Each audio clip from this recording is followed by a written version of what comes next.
Добрый вечер, вы смотрите программу «Якутия в деталях», с вами Петр Васильев.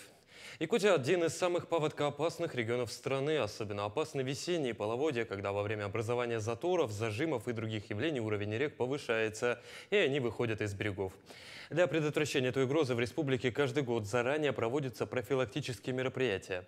О том, как проходит подготовка к паводку этого года, мы сегодня поговорим с нашим сегодняшним гостем, заместителем начальника управления гражданской обороны и защиты населения и территории от чрезвычайных ситуаций МЧС России по Якутии Денисом Весниным. Денис Алексеевич, добрый вечер. Добрый вечер. Для начала хочу поговорить вот в чем. Сейчас, вот о чем. Сейчас вся страна следит за событиями в Оренбургской области. Там небывалых масштабов половодья. Вы, как специалист, как оцениваете ситуацию? Да, к сожалению, в Оренбургской области сложилась не самая благополучная обстановка сейчас на данный момент. Это, как уже ранее было сказано представителями СМИ, а также представителями МЧС и Управления Росгидрометеорологии. Это период, когда один из многих, из нескольких раз в столетие такие случаи бывают. Вот. Сейчас на данный момент у них очень обширная территория затоплена, складывается обстановка не в лучшую сторону для Курганской области, а также есть угроза для Тюмени. Все ожидают наиболее плохие последствия прохождения паводка. На данный момент группировка МЧС, а также силы и средства РСЧС нескольких областей переведены повышенную и чрезвычайную обстановку. Люди работают на износ практически. Ну, люди работают, это главное, они обеспечивают безопасность населения и всех важных инфраструктурных объектов. Денис Алексеевич, давайте перенесемся все-таки к нам в республику. Паводок – это событие, которое происходит из года в год. Возможно ли как-то подготовиться? Вот как идет подготовка к этому сезону? Ну, я бы хотел для начала сказать, что такое паводок и половодье. Это все-таки опасное гидрологическое явление, то есть событие гидрологического происхождения или результат гидрологических процессов, которые возникают по действиям различных климатических, а также гидронематических факторов сочетания, которые оказывают поражающее воздействие на людей, сельскохозяйственные культуры, животные, растения, а также объекты экономики и окружающую среду. Значит, выполнение мероприятий направлено на предупреждение и ликвидацию последствий, связанных с паводковыми явлениями, а у нас в республике, так же как и везде, осуществляется в соответствии с распорядительными планирующими документами высшего должностного лица субъекта или органа местного самоуправления, а также на основе решений КЧС и ПБ субъекта или органа местного самоуправления. Значит, в нас в республике в рамках подготовки к паводку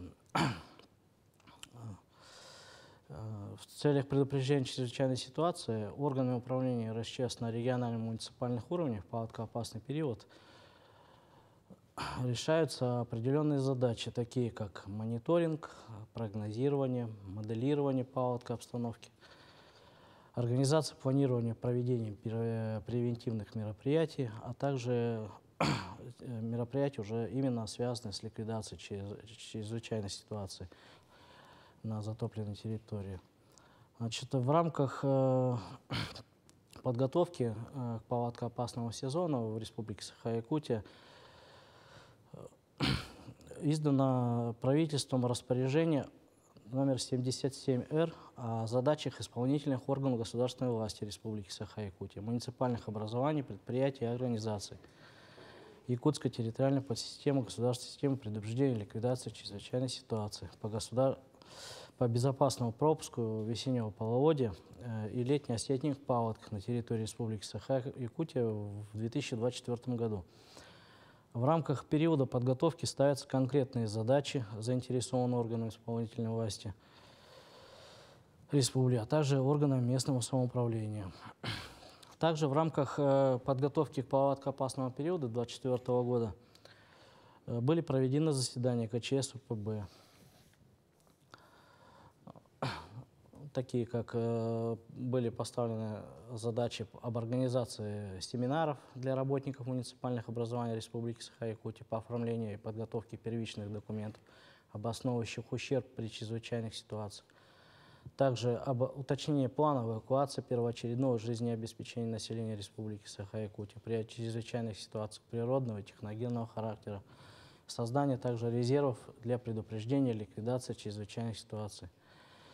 Также и проводилась КЧС в рамках планирования мероприятий по оперативной подготовке органов управления сил и средств районных звеньев Якутской территориальной подсистемы РСЧС к паводковому периоду. Решение КЧС о проведении командно-штабного учения по отработке подготовки сил и средств Якутской территориальной подсистемы РСЧС к действию по предназначению в паводкоопасный период и пожароопасный сезон. Решение КЧС о плане мероприятий по смягчению рисков и реагированию на чрезвычайные ситуации на территории Республики Саха-Якутия. Денис Алексеевич, ну, как могу понять, работа была проведена огромная загодя, так скажем. Сейчас продолжаются те самые подготовительные мероприятия. Я хочу напомнить нашим телезрителям, что мы работаем в прямом эфире. Задать вопрос гостю программы можно по номеру телефона 42 14 39 или по номеру горячей линии мессенджере Telegram 914 235 05 02. Ну, я знаю, что ваши коллеги сейчас активно выезжают во многие районы республики, там проводятся и командно-штабные учения, и различные, так скажем, превентивные мероприятия, в том числе в Усть-Алданском районе началось совместно с представителями администрации. Это радует, что наши сотрудники МЧС и всех органов системы РСЧС, так скажем, коллективно загодя начали вместе работать. Вот что касаемо взаимодействия между структурами. Давайте расскажем нашим зрителям, за что несет ответственность МЧС, а за что правительство региона, главы, Министерство по делам гражданской обороны. Вот в период таких ситуаций, как паводок, допустим, на чью помощь рассчитывать? Ну, правительство республики, как было уже ранее сказано, это организационные моменты. Значит, когда на помощь приходит МЧС? Значит, МЧС у нас, руководствуясь принципами и положениями о территориальных органах, значит, выполняет задачи по руководству непосредственному, методическому обеспечению, организации помощи в проведении тех или иных мероприятий, а также непосредственно при ликвидации чрезвычайной ситуации или близко уже, когда уже начинается складываться обстановка в данной ситуации. Значит, взаимодействие между структурами и ведомствами у нас осуществляется в соответствии с соглашениями о взаимодействии. Органы управления федеральной территориальной подсистемы РСЧС при организации подготовки и сопровождении паводкоопасного периода на территории республики осуществляют свою деятельность в рамках полномочий, установленных федеральным законом 68 о защите населения территории ЧС природного и техногенного характера, а также другими нормативными актами Российской Федерации.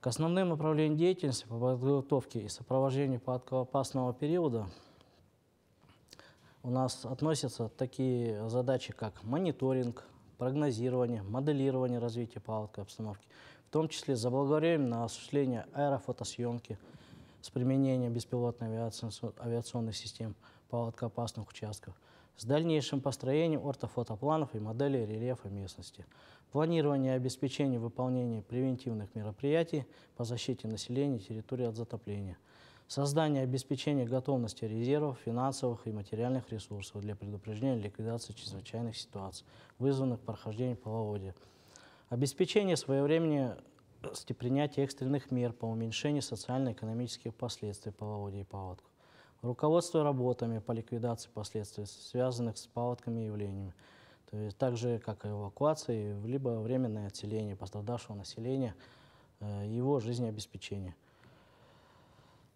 То есть, простыми словами, Денис Алексеевич, МЧС приходит на помощь тогда, когда есть непосредственная угроза жизням человеческим. угрозу жизни и территории, а также социальной инфраструктуры. То есть в случае того, ну, если, вот, допустим, меня паводок застанет где-то, так скажем, 1 на 1 с водой, я могу смело звонить уже на номер Конечно, МЧС России. всем людям необходимо помогать, и не только. Ситуация бывает разная. Для этого мы как бы и созданы.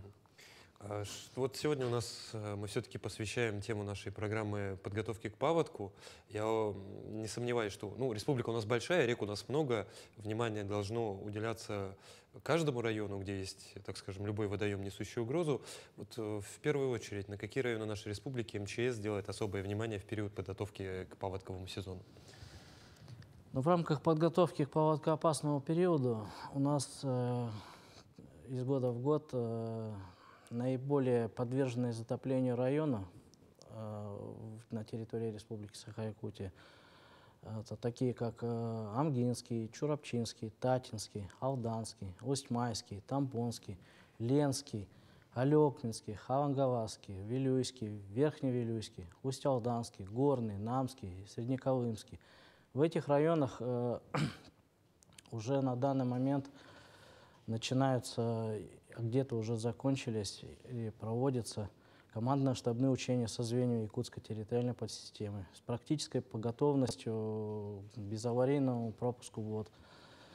В данных районах постоянно на сегодняшний день уже 13 муниципальных районов у нас проведены командно-штабные учения, проведена документарная проверка и выданы соответствующие оценки для этих районов.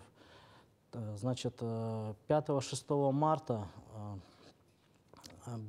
было принято участие в командно-штабном учении. Вся территория принимала, вся Якутия. Значит, проверялись органы управления и силы Якутской территориальной подсистемы по отработке практических вопросов безаварийного пропуска весеннего половодья. Также с 18 по 22 марта рабочей выездной группой под председательством МЧС проведена выездная проверка готовности органов управления сил и средств Якутской территориальной подсистемы к действию по предназначению. Составлен акт,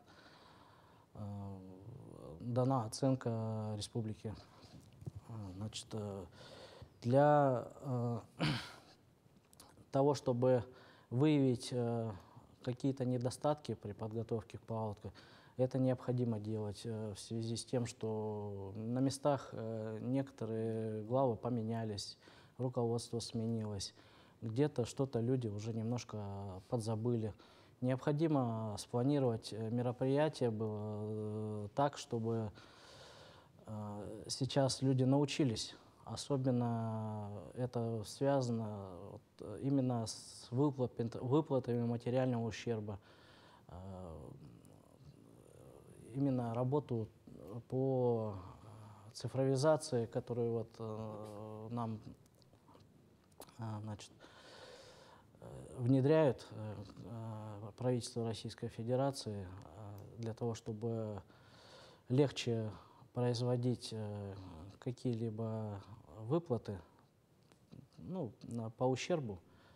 Эту необходимо работать было, налаживать именно на территории Республики Саха-Якутия, потому как сейчас все переходит на новый уровень.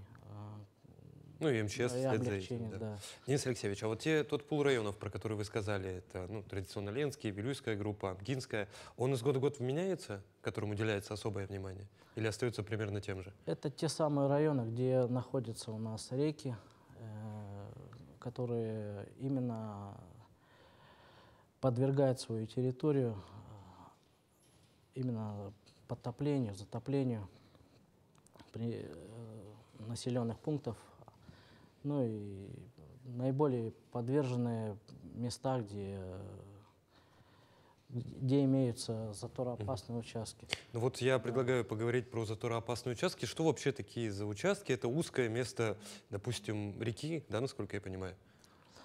Да, значит, затороопасные участки у нас это те самые Места, где на реке, где имеются сужение, либо имеются острова. Вот по реке Лена, допустим, вот Табаге. от города Ленска до Алекминска у нас находится остров Батамай, который создает практически каждый год затор, и в связи с чем поднимается уровень воды очень сильно и начинает потапливать Ленский район. Ну, с 2001 года, в 2001 году была построена дамба после известных нам событий. Там проблем в связи с вновь построенной дамбой таких уже нету, но риск угрозы подтоплению, допустим, для населенных пунктов чуть ниже Ленска имеется все равно. Там у 9 им, да? Да. Также такие же участки у нас имеются от Алекминска до Алекминского и Хангаласского района. Да, имеются острова, также сужения вот эти вот, там, где ледовое поле тормозит на островах. В период маловодья, допустим, лед идет на низких уровнях воды, поэтому он задерживается и где-то местами набивается, ну, вплоть до того, что необходимо принимать какие-то превентивные меры именно для ликвидации затора. Такие работы, как выполнять разрушение льда путем взрыва. Вот, то есть, проще говоря, эти льдины, которые идут там с мелководьем, они просто как бы цепляются за, получается, острова? Да, они цепляются, но там не просто льдины, там поле может быть там несколько гектар и толщиной там от 2 до 4 метров. Но я был в Ленском районе несколько лет назад, я был свидетелем того, как задерживается ледоход именно из-за Батамая. А что касаемо Табаги, там какая ситуация? Ну, дело в том, что остров Табагинский мыс. Табагинский мыс, он и у нас идет под углом, как бы река в этом месте заворачивает. И именно в этом месте река имеет небольшое течение. Поэтому там ледовое поле, когда создается в период зимнего ледостава, просто это поле не может продвинуться. Для таких вот именно для таких участков, да, необходимо проводить заранее превентивные мероприятия. Поэтому вот с этой целью у нас в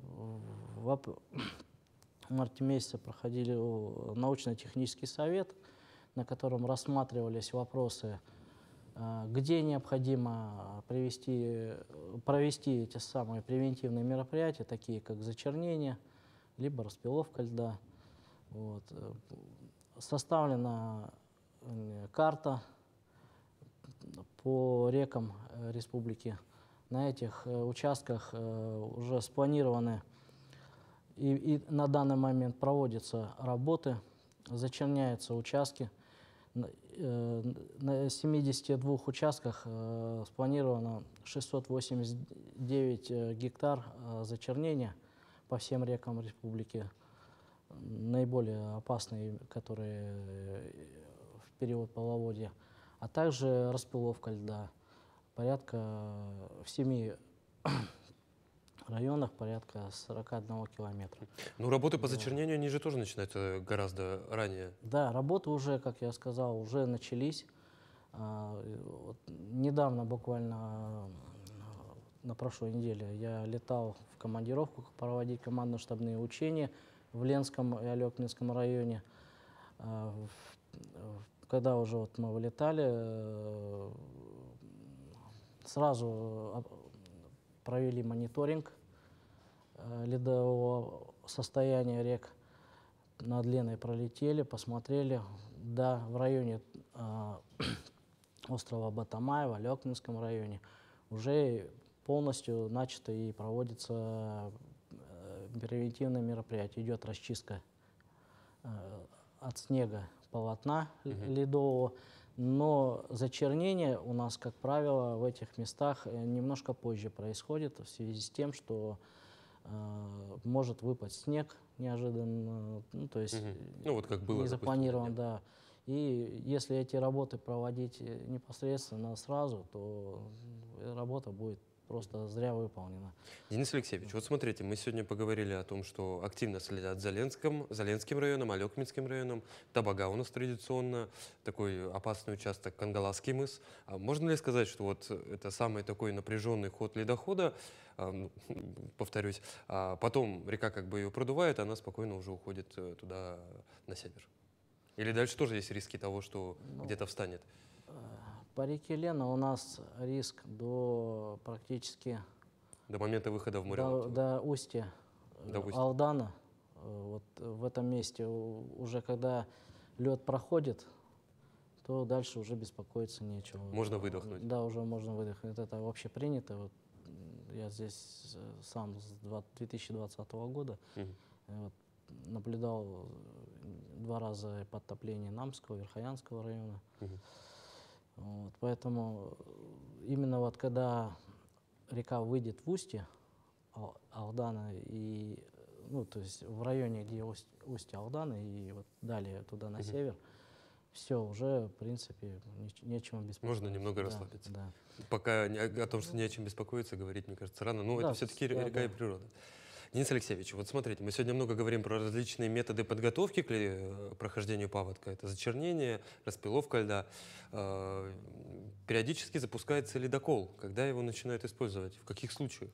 Да, есть такой момент. Ледокол, значит, применяется, но применяется он только в отдельных случаях. То есть только тогда, когда создается угроза ну, образования какого-то затора или еще что-то. Но опять же, его не выпустишь до того момента, пока полный ледоход не пойдет. То есть уже большие глыбы, когда льда пройдут, его можно задействовать. Иначе ну, сам ледоход это не того класса, который море. Это класс река-море, поэтому он не такой мощный, чтобы его использовать именно для разрушения больших ледовых полей. Смотрите, финальный босс, так скажем, в сражении со льдом — это подрывы, подрывная работа. Но она, насколько я понимаю, она ведется не напрямую МЧС, а по решению специальной комиссии. В связи с этим хочу задать такой вопрос. Вот вы как специалист считаете, что точнее, взрывные работы на реках, они способствуют прохождению ледокола или наоборот осложняют ситуацию? Ну, скажем так, что взрывные работы — это крайние меры, которые необходимо применять на реках Республики Саха-Якутия. В связи с тем, что здесь отрицательные температуры по ночам и слишком положительные температуры днем, то есть резкое потепление, либо ночное похолодание, лед встает, поэтому ну, немножечко он начинает ночью сковываться. То есть он останавливается и идет очень медленно. Поэтому,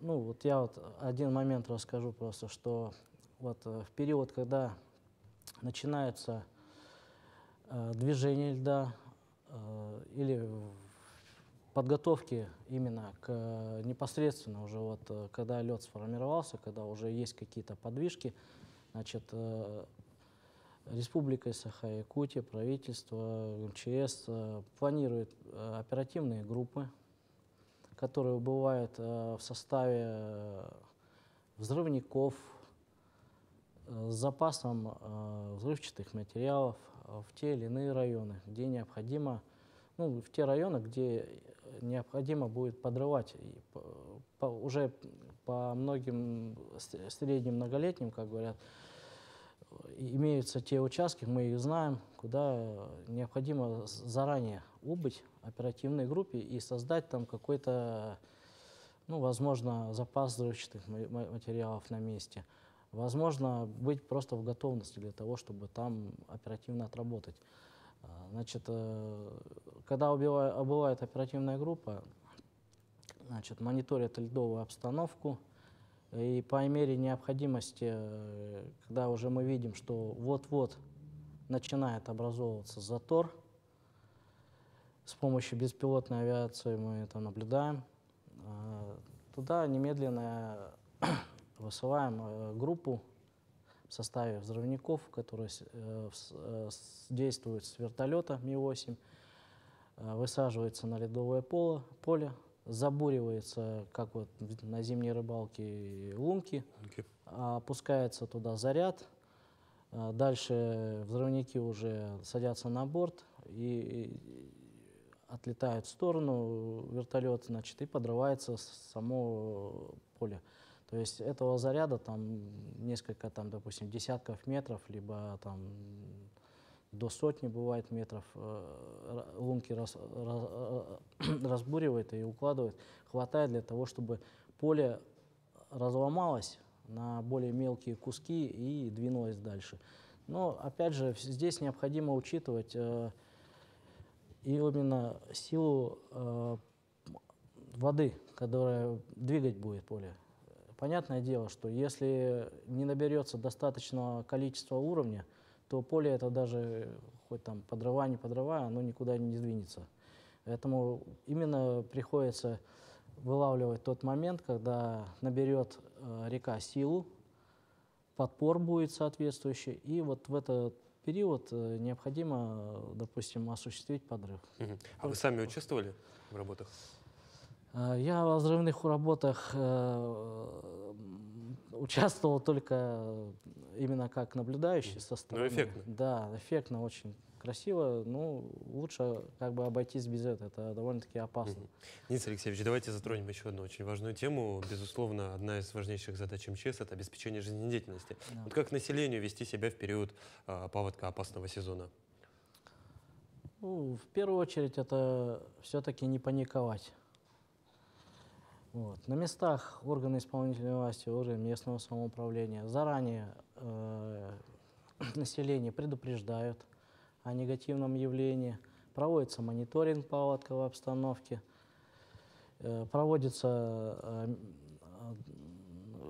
мероприятия по оповещению, по отселению временному в пункты временного размещения при необходимости. Если уже, допустим, известно и согласно прогнозов там будет понятно, что данная территория будет затапливаться, населенного пункта, то просят жителей покинуть территорию.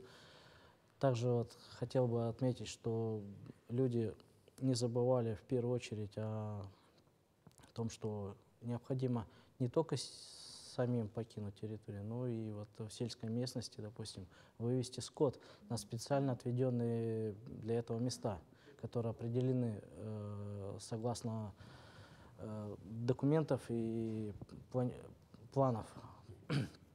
Значит, необходимо взять документы, запас еды и воды, потому что при эвакуации, возможно, там будет слишком много людей, где хватит запасов, может быть, нам на довольно-таки короткий срок.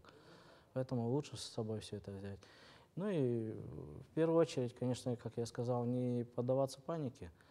То есть нужно осмысленно собраться, взять все самое необходимое, первое необходимое, и проследовать в те места, куда определят местные власти. Денис Алексеевич, то есть те жители тех районов, которые попадают в зону затопления, либо те, которые знают, что их из года в год топят, они должны иметь с собой, так скажем, тревожный чемоданчик? Ну, я бы рекомендовал, да, иметь такой чемоданчик, потому что неизвестно, как природа поведет себя. В случае эвакуации нужно ли отключать бытовые приборы или газовое оборудование? Конечно. Дабы не создать угрозу для работы спасателей, а также тех людей, которые будут помогать при каких-то мероприятиях, эвакуационных, например, допустим, необходимо все-таки обесточить, отключить газ и постараться не закрывать дома и квартиры. В связи с тем, что все-таки будет подворовой обход и будут наблюдать местные власти и спасатели на предмет нахождения Мгм. кого-либо там, чтобы не пришлось там ломать там двери, еще что-то такое. Но вот такая ситуация. Не секрет же, что вода приходит либо глубокой ночью, либо ранним утром. Вот что делать? Просыпаешься в доме, уже у порога вода, двухэтажный дом. Какой алгоритм действий? Ну вот, если ночью это происходит, то вода же мгновенно не поднимается до тех критических уровней, когда вот уже вплавь можно только выйти. Мгм. Вот, поэтому нужно собраться, поднять соседей по возможности и спокойно принимать те действия, которые поспособствуют, если, допустим, не будет поблизости каких-то спасателей, либо людей, которые будут оказывать помощь, именно выводу в безопасный район. Мгм. Ну, на возвышенной территории, как правило. Ну, я, насколько знаю, Но, население тоже знает, где ПВР да, если расположены. же все-таки такой случился момент, когда, вот проснулся и, как говорят, уже голова только одна сверху осталась в воде. Вот. Надо постараться подняться хотя бы на крышу, ну и подавать какие-то сигналы о помощи, то есть о том, чтобы вам помогли. Я думаю, что проблем с этим не будет. В этот период уже будут действовать какие-то спасательные команды, будут ездить транспорт, возможно, будет летать вертолет, ну и Мгм. меры по спасению будут, естественно, оказаны. Самое главное, куда звонить, какой номер? Ну, самый обычный номер у нас экстренной службы — это 112, естественно. И если вдруг он по каким-либо там занят, не отвечает, то экстренные службы у нас имеются, такие как 01, 03, то есть полиция. То есть все органы власти в этот период будут задействованы. Денис Алексеевич, я хочу в заключении поговорить о технике, которая приходит на помощь специалистам МЧС. Вот, что задействует в период паводка опасного сезона? Да. Значит, в период проведения мониторинга паводковой обстановки у нас применяются беспилотные авиационные системы в первую очередь. Ну, в составе каждой оперативной группы, которая бывает в районе, имеются свои беспилотные авиационные системы, там, такие как «Фантом-3», либо это более мощная система, где с помощью ее осматривает затороопасные участки, местонахождение, именно движение самого головы и хвоста ледостава. Мгм. Вот. А также вот сейчас к нам на территорию поставлена беспилотная авиационная система новая, Орлан-10. Это мощная довольно-таки система, которая используется не, и в Министерстве обороны и во многих других структурах. Имеет определенные тактико-технические характеристики, которые позволяют именно работать уже на более глубокие расстояния и по длительности времени. Мгм. Многочасовой работы использовать. Значит, сама беспилотная авиационная система создана на базе, не создана, а имеется в составе автомобиля повышенной проходимости. То есть уже не нужно гонять какой-то вертолет, либо самолет на ту или иную территорию. То есть заблаговременно выезжает автомобиль КАМАЗ. А дрон просто на его Да, базе, так скажем? значит, в нем имеется два беспилотника самолетного типа, которые запускаются с рамки, Мгм. именно катапульты так называемой. На самом беспилотнике имеется двигатель внутреннего сгорания, что позволяет вылетать ему в глубину до 150 километров. Ну, Денис Алексеевич, могу сказать, что такая техника не может не радовать. Уверен, что благодаря ей и слаженной работе, в том числе и МЧС России, паводок у нас в этом году пройдет без значительных происшествий. Благодарю вас за интересную беседу, Денис Алексеевич. Желаю вам успехов в вашей работе. Спасибо большое. Ну а на этом выпуск программы «Якутия в деталях» подошел к концу. С вами был Петр Васильев. Смотрите нас по будням в 19:15. Расскажем обо всем в деталях.